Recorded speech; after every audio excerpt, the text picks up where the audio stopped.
வணக்கம் நண்பர்களே.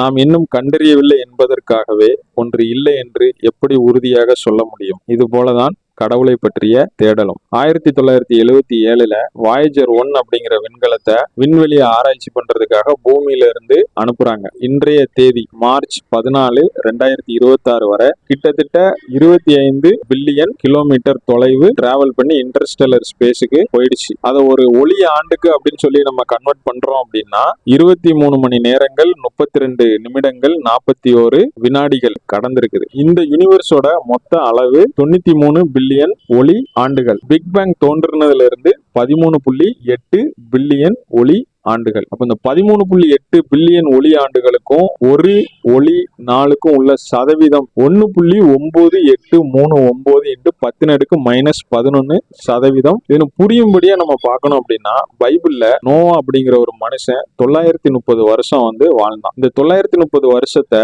அதாவது ஏறத்தாழ 1000 வருஷம் நம்ம என்ன செஞ்சுக்கிடுவோம், எடுத்துக்கிட்டோம். இந்த 1000 வருஷத்தை 13.8 பில்லியன் ஒளி ஆண்டுகள் கூட ஸ்கேல் பண்றோம். அப்ப இந்த வாயேஜர் விண்கலம் எவ்வளவு நாள் வாழ்ந்திருக்கும் அப்படின்னு சொல்லிட்டு பார்க்க போறோம். இந்த நோவா 1000 வருஷம் வாழ்ந்திருக்கான். இந்த வாயேஜர் விண்கலம் ஒரு மாதம் வாழ்ந்திருக்கும்னு நினைக்கிறீங்களா? இல்ல. ஒரு நாள் இல்ல. ஒரு மணி நேரம் இல்ல. ஒரு வினாடி அதுவும் இல்ல. ஒரு வினாடிய 1000 பங்குகளாக பிரித்து அந்த 1000 பங்குகள்ல 6 பங்கை எடுத்தோம்னா எவ்வளவு காலம் வருமோ அந்த அளவுதான் இந்த வாயேஜர் விண்கலம் வாழ்ந்திருக்கிறது. புரியும்படியா சொல்லணும்னா 6 மில்லி செகண்ட், 6 மில்லி வினாடிகள் மட்டுமே வாழ்ந்திருக்கிறது. ஒரு தேனி பூச்சி தன்னுடைய ரெக்கையை ஒரு தடவை அடிப்பதற்கு எடுத்துக்கொள்ளும் காலம் 5 மில்லி செகண்ட். கிட்டத்தட்ட ஒரு தேனி பூச்சி அதோடைய ரெக்கையை ஒரு தடவை அடிக்கிறதுக்கு எவ்வளவு காலம் எடுக்குமோ அந்த அளவுக்கு தான் வாயேஜர் விண்கலம் வாழ்ந்திருக்கிறது.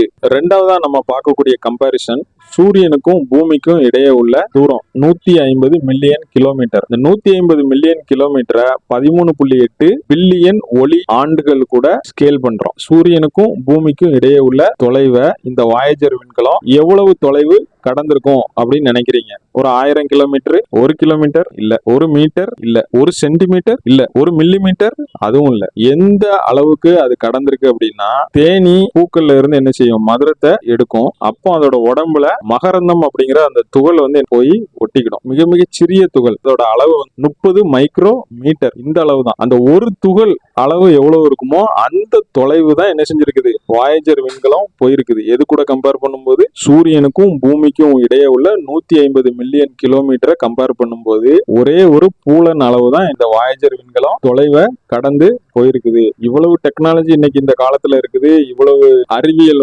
முன்னேற்றம் அடைஞ்சிருந்தாலும் நம்ம இந்த யூனிவர்ஸ் கூட கம்பேர் பண்ணும்போது நம்ம தெரிஞ்சிருக்கிறது நத்திங், ஒண்ணுமே இல்லை. உங்கள் கண்களை ஏறெடுத்து பாருங்கள். அவைகளை சிருஷ்டித்தவர் யார்? அவர் அவைகளின் சேனையை இலக்க திட்டமாய் புறப்பட பண்ணி அவைகளை எல்லாம் பேர் பேராக அழைக்கிறவராமே. அவருடைய மகா பலத்தினாலும் அவருடைய மகா வல்லமையினாலும் அவைகளில் ஒன்றும் குறையாமல் இருக்கிறது. அழகா சொல்றாரு, சிருஷ்டிக்கப்பட்டிருக்கிறது. இந்த உலகம் சிருஷ்டிக்கப்பட்டிருக்கிறது. யாரால்? எல்லாவித ஞானமும் அறிவும் உள்ள ஒரு படைப்பாளரால் இந்த உலகம் முழுவதும் சிருஷ்டிக்கப்பட்டு இருக்கிறது.